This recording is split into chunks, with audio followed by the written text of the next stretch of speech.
Jujutsu Kaisen के इतिहास का सबसे पावरफुल किंग ऑफ कर्सेस और आज की दुनिया के सबसे पावरफुल सोर्सरर के बीच की वो फाइट जो 24 दिसंबर को होने वाली थी। आज हम बात करेंगे कि किस तरह गोजो रेल्म से बाहर निकला और किंग ऑफ कर्सेस के साथ इस फाइट के अंत में 3 वर्सेस 1 हो गया और आज का सबसे पावरफुल सोर्सरर मारा गया। अंत तक आप समझ जाएंगे कि असल में कौन ज्यादा पावरफुल था। तो चलिए वीडियो को स्टार्ट करते हैं। इसके पहले तक आप लोगों ने देखा था कि केंजाकू अपने कलिंग गेम को स्टार्ट करने के लिए गोजो को एक बहुत ही पावरफुल प्रिजन रेल्म में कैद कर देता है, क्योंकि गोजो ही एकमात्र ऐसा इंसान था जिसे वो नहीं हरा सकता था, क्योंकि केंजाकू के प्लान को गोजो से पहले के 2 6 आइज यूजर बिगाड़ चुके थे। गोजो को शिबुया में कैद करने के बाद केंजाकू कलिंग गेम स्टार्ट कर देता है। कलिंग गेम क्या है और कैसे काम करता है इसकी वीडियो मैंने पहले ही अपलोड कर रखा है, आप यहाँ देख सकते हो। अब आगे बढ़ते हैं। प्रिजन रेल्म जिसे एक बुद्धिस्ट मंक गेंशिन के अवशेषों से बनाया गया था, जिसमें किसी को भी कैद किया जा सकता था, चाहे वो कितना भी पावरफुल हो। प्रिजन रेल्म जिसमें गोजो को कैद किया गया था, उसके 2 पार्ट थे, एक फ्रंट और एक बैक। फ्रंट साइड केंजाकू के पास था, जिससे गोजो को कैद किया गया था। इस साइड से गोजो को केवल केंजाकू ही निकाल सकता था, और इसका बैक साइड टेंगन के पास था। लेकिन बैक साइड की सील को हटाने के लिए किसी ऐसे कर्स एनर्जी या कर्स टूल की जरूरत थी जो इसके बैक गेट की सील को नलिफाई कर सके। वो कर्स टूल जैसे इन्वर्टेड स्पीयर ऑफ हेवन जो तोजी के पास थे, जिसे गोजो ने डिस्ट्रॉय कर दिया था। क्योंकि अब वो एक्सिस्ट में नहीं थे,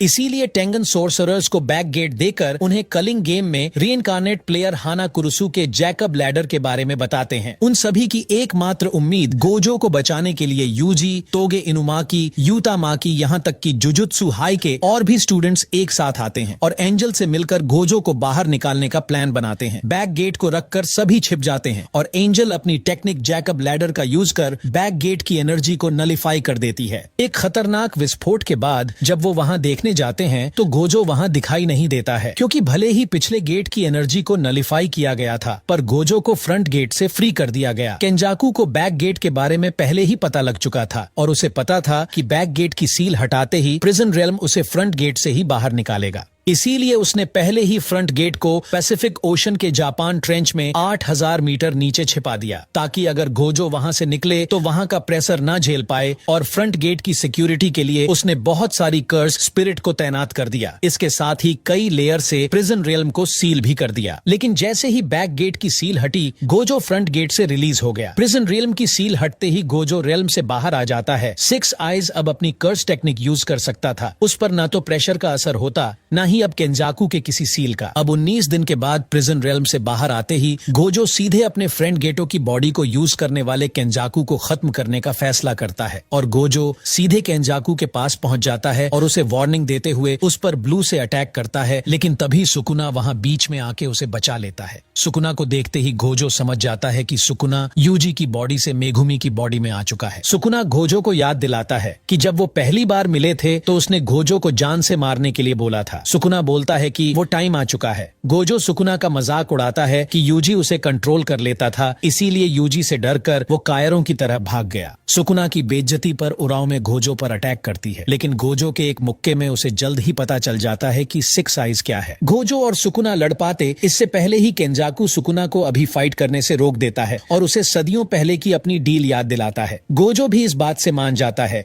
क्योंकि उसे भी तैयारी के साथ साथ अभी सबसे मिलना था। गोजो फाइट की डेट 24 दिसंबर को फिक्स करता है, ताकि उसे गेटो की डेथ की 2 डेट याद न करना पड़े। केंजाकू उससे पूछता है कि क्या उसे सच में लगता है कि वो सुकुना को हरा देगा। इस बात पर गोजो हमेशा की तरह अपनी जीत को डिक्लेयर कर देता है। इस फाइट से पहले गोजो अपने सभी साथियों से मिलने और अपना प्लान बनाने चला जाता है और इधर उराव में सुकुना को 3 और फिंगर लाकर देती है और वो बताती है उसे आखिरी फिंगर नहीं मिली। सुकुना को समझ आता है कि गोजो ने उसे छिपा कर रखी है। उन 3 फिंगर खाने के साथ सुकुना के पास अब 19 फिंगर्स आ चुकी थी और लास्ट फिंगर की पावर को पूरी करने के लिए वो अपनी 1000 साल पहले की डेड बॉडी ही खा लेता है। अब 1 महीने बाद यानी 24 दिसंबर को शिंजुकू सिटी में सुकुना और गोजो की किस्मत का दिन आता है। कलिंग गेम के चलते शिंजुकू, जो अब एक खंडहर और मॉन्स्टर सिटी बन चुका था, जहां ये फाइट होने वाली थी, और इस फाइट को देखने के लिए पूरी जुजुत्सु सोसाइटी तैयार थी। यहां तक कि इस पूरी फाइट को लाइव टेलीकास्ट किया जा रहा था। सुकुना, केंजाकू और उराव में एक ऊंची बिल्डिंग पर प्लान बना रहे होते हैं। इसके बाद केंजाकू बाकी बचे हुए कलिंग गेम प्लेयर्स को खत्म करने निकल जाता है। अब सुकुना और उराव में शिंजुकू की एक बिल्डिंग में गोजो का वेट कर रहे होते हैं। दूसरी तरफ गोजो इचिजी उताही में और गाकुगंजी के साथ शिबुया जाता है। गोजो लोग शिबुया में और सुकुना उराव में शिंजुकू में थे, लेकिन सुकुना इतना दूर होते हुए भी गोजो की कर्स एनर्जी को फील कर पा रहा था। अब बैटल स्टार्ट होती है। गोजो इचिजी से एक बैरियर बनाने के लिए बोलता है, जिससे सुकुना गोजो के अटैक को फील ही ना कर पाए। इचिजी बैरियर बना देता है और उताही में अपनी curse technique solo forbidden area का यूज करती है, जिससे गोजो की कर्स एनर्जी 120% तक बढ़ जाती है। इसके बाद सबसे पहले गोजो अपनी टेक्निक हॉलो पर्पल को 200% पर करके सुकुना पर सीधे शिबुया से ही अटैक कर देता है और इचिजी के बनाए हुए बैरियर के कारण सुकुना अंत तक गोजो के अटैक को नोटिस नहीं कर पाता। गोजो का ये हॉलो पर्पल इतना पावरफुल था कि सुकुना और उराव में शिंजुकू की जिस बिल्डिंग में थे वो पूरी बिल्डिंग धूल बन जाती है। इस अटैक से सुकुना के हाथ तक उड़ जाते हैं। अब सुकुना उन्हें हील करने लगता है और तभी गोजो शिबुया से सीधे शिंजुकू में सुकुना के सामने टेलीपोर्ट हो जाता है। अब दो सबसे पावरफुल आमने सामने आ चुके थे। गोजो सुकुना को फाइट में हराने की बात करता है। इस पर सुकुना अपने हाथ को हील करके उसे बोलता है, इस छोटे से सरप्राइज अटैक से खुश मत हो। सुकुना गोजो को कटिंग बोर्ड पर पड़ी हुई एक फिश से कंपेयर करते हुए बोलता है कि मैं सबसे पहले फिश के छिलके रिमूव करूंगा। इस बात पर गोजो उसे बोलता है कि मुझे मेघुमी की चिंता करने की जरूरत नहीं है, तुम मेघुमी जैसे दिख रहे हो, इसीलिए ये मत सोचना मैं तुम्हें नहीं मारूंगा। इसी शकल के एक बंदे को मैं पहले भी मार चुका हूँ। गोजो बोलता है कि मैं तुम्हें हराने के बाद अपने स्टूडेंट के बारे में सोचूंगा और दोनों अटैक की पोजीशन में आ जाते हैं। गोजो भी अपनी शर्ट फाड़ के सुकुना पर अटैक कर देता है और दोनों के बीच hand to hand combat start हो जाती है। हैंड टू हैंड कॉम्बैट की इस फाइट में गोजो सुकुना पर भारी पड़ रहा था। ये लड़ाई इतनी खतरनाक थी कि पूरी बिल्डिंग डिस्ट्रॉय हो रही थी। दोनों एक दूसरे पर बिल्डिंग्स ही फेंक दे रहे थे।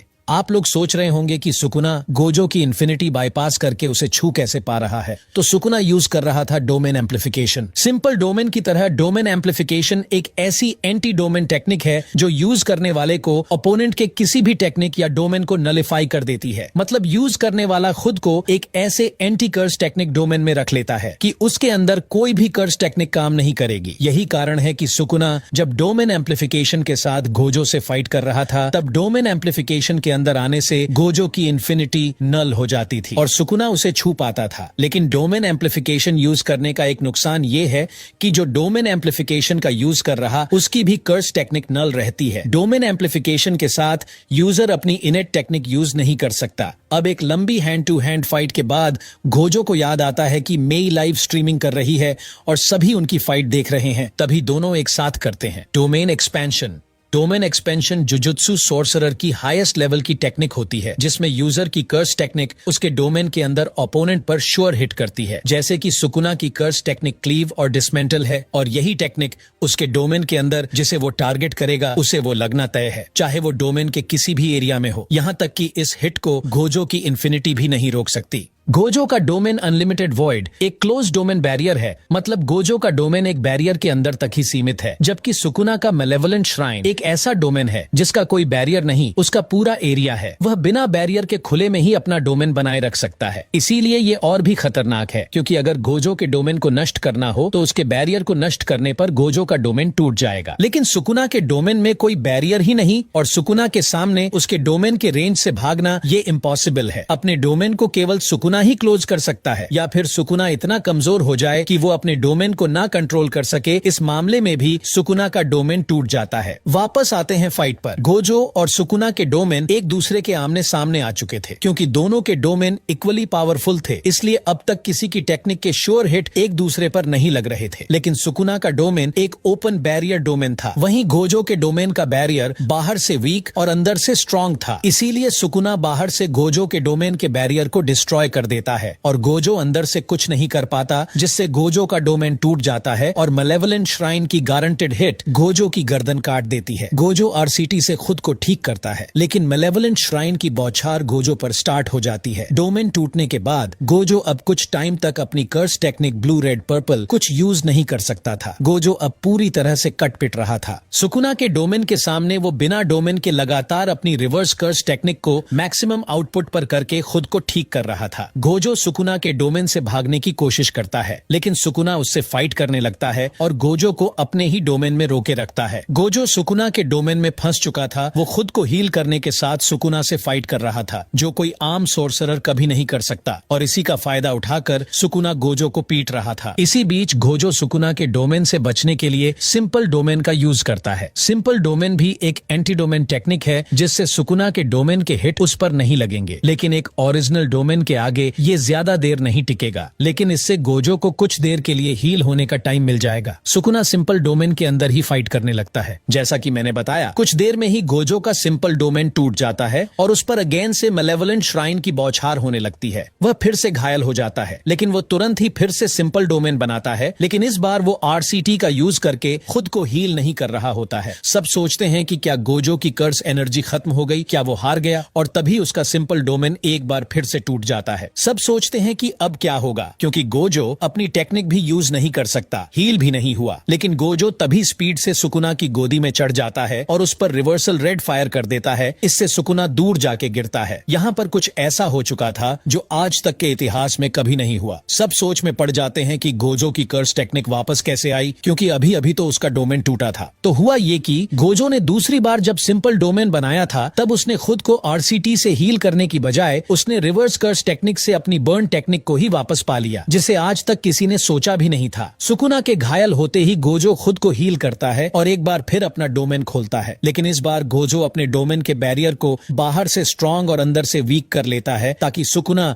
उस बार की तरह इसे बाहर से ना तोड़ पाए। लेकिन सुकुना इसके लिए अंदर के अटैक रोककर अपने डोमेन के एरिया को कम करके गोजो के डोमेन पर बाहर से अटैक तेज कर देता है। इसके अलावा सुकुना खुद को गोजो की इन्फिनिटी से बचाने के लिए वो गोजो के पीछे जुड़कर फाइट करने लगता है, ताकि गोजो की इन्फिनिटी का इफेक्ट उस पर ना पड़े, क्योंकि केंजाकू ने उसे बताया था कि गोजो के डोमेन के अंदर गोजो और जिसे उसने डायरेक्टली पकड़ा होता है, उस पर इन्फिनिटी का कोई इफेक्ट नहीं पड़ता। वो डोमेन के साथ डोमेन एम्प्लीफिकेशन का यूज करता है, ताकि गोजो अपनी किसी कर्स टेक्निक का यूज ना कर पाए। गोजो हैरान हो जाता है कि सुकुना एक साथ डोमेन एम्प्लीफिकेशन और डोमेन एक्सपेंशन का यूज कैसे कर पा रहा। वो देखता है कि सुकुना के डोमेन का आउटपुट 2 गुना बढ़ चुका है। उसके डोमेन के अटैक्स गोजो के डोमेन के बैरियर को दूसरी बार भी डिस्ट्रॉय कर देते हैं और अनलिमिटेड वॉइड दूसरी बार भी टूट जाता है, जिससे गोजो पर मैलेवोलेंट श्राइन के अटैक्स दोबारा होने लगते हैं। सिंपल डोमेन की जगह गोजो इस बार फॉलिंग ब्लॉसम इमोशन टेक्निक का यूज करता है। इस टेक्निक से गोजो की कर्स एनर्जी खुद सुकुना के डोमेन के अटैक को काउंटर कर रही थी, जिससे उसे अब कम और हल्के फुल्के स्लैसेस का ही सामना करना पड़ रहा था, जिसके कारण गोजो को फिर से अपनी बर्न टेक्निक और डोमेन को रिवाइव करने का टाइम मिल जाता है। कर्स टेक्निक वापस आते ही गोजो एक बार फिर से करता है,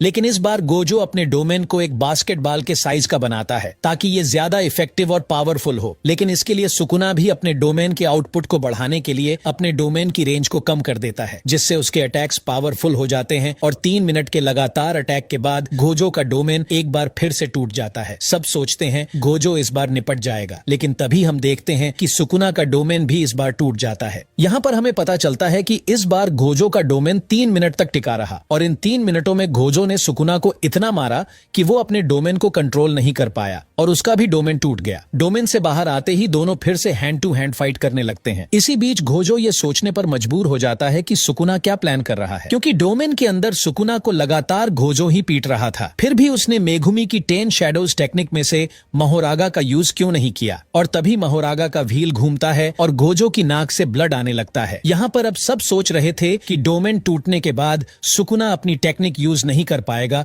और डोमेन नहीं बना पाएगा और गोजो अब आराम से जीत जाएगा। लेकिन तभी हम देखते हैं कि सुकुना भी गोजो की तरह आरसीटी का यूज कर अपनी कर्स टेक्निक को वापस पा लेता है। गोजो की तरह सुकुना दूसरा ऐसा बंदा बन चुका था जिसने आरसीटी का यूज कर अपनी बर्न कर्स टेक्निक को वापस पा लिया हो। सुकुना ऐसा बंदा है जो किसी भी टेक्निक को देखकर एक बार में ही उसे सीख जाता है। दोनों खुद को हील करते हैं और एक बार फिर अपने डोमेन को एक्सपैंड करते हैं। गोजो पहले की तरह फिर से सुकुना को पीटने लगता है और उसे इतना मारता है कि उसका आधा फेस तक उड़ जाता है। पहले की तरह सुकुना का श्राइन लाइन अनलिमिटेड वॉइड को तोड़ देता है और गोजो सुकुना को ही मार मार के उसके डोमेन को तोड़वा देता है। दोनों का डोमेन फिर से एक साथ टूट जाता है। इसके बाद दोनों खुद की टेक्निक को हील करते हैं और एक बार फिर अपना डोमेन एक्सपेंड करते हैं, लेकिन इस बार गोजो सुकुना से 0.01 सेकंड पहले ही अपना डोमेन खोल लेता है, क्योंकि सुकुना खुद को हील करने में टाइम लगा देता है, जिसके कारण गोजो उसे इतना मारता है कि इस बार 2 मिनट 40 सेकंड की फाइट के बाद सुकुना अपने डोमेन को कंट्रोल में नहीं रख सका और सुकुना का डोमेन इस बार गोजो के डोमेन से पहले टूट जाता है। और जैसे ही सुकुना का डोमेन टूटा, गोजो के डोमेन की श्योर हिट सुकुना पर पड़ी और वो गोजो के डोमेन की इन्फिनिटी में फंस गया। गोजो उसके लंग्स और लीवर में अटैक करता है, लेकिन इसके पहले गोजो सुकुना को खत्म कर पाता। सुकुना महोरागा को गोजो के अनलिमिटेड वॉइड में समन करता है। With this treasure I summon 8-handled sword, Divergencilla, Divine General Maharaga. अब महोरागा गोजो के सामने आ चुका था। गोजो अपनी कर्स टेक्निक रिवर्सल रेड का यूज कर उसे एक शॉट में खत्म करना चाहता था, लेकिन इससे पहले ही महोरागा सोर्ड ऑफ एक्सटर्मिनेशन को गोजो के डोमेन में पटक देता है, जिससे गोजो का डोमेन टूट जाता है। महोरागा की तलवार सोर्ड ऑफ एक्सटर्मिनेशन, जो कि किसी भी कर्स एनर्जी या कर्स टेक्निक को खत्म कर सकती है। महोरागा की पावर तो आप गोजो वर्सेस सुकुना फाइट में देख ही चुके होंगे। इसके अगले पार्ट में हम इस लड़ाई को यहीं से कंटिन्यू करेंगे, जहां सुकुना महोरागा का यूज करके गोजो को खत्म करता है। आपके हिसाब से अभी तक किसका पलड़ा भारी रहा, कमेंट करना मत भूलना। मिलते हैं इस वीडियो के नेक्स्ट पार्ट में।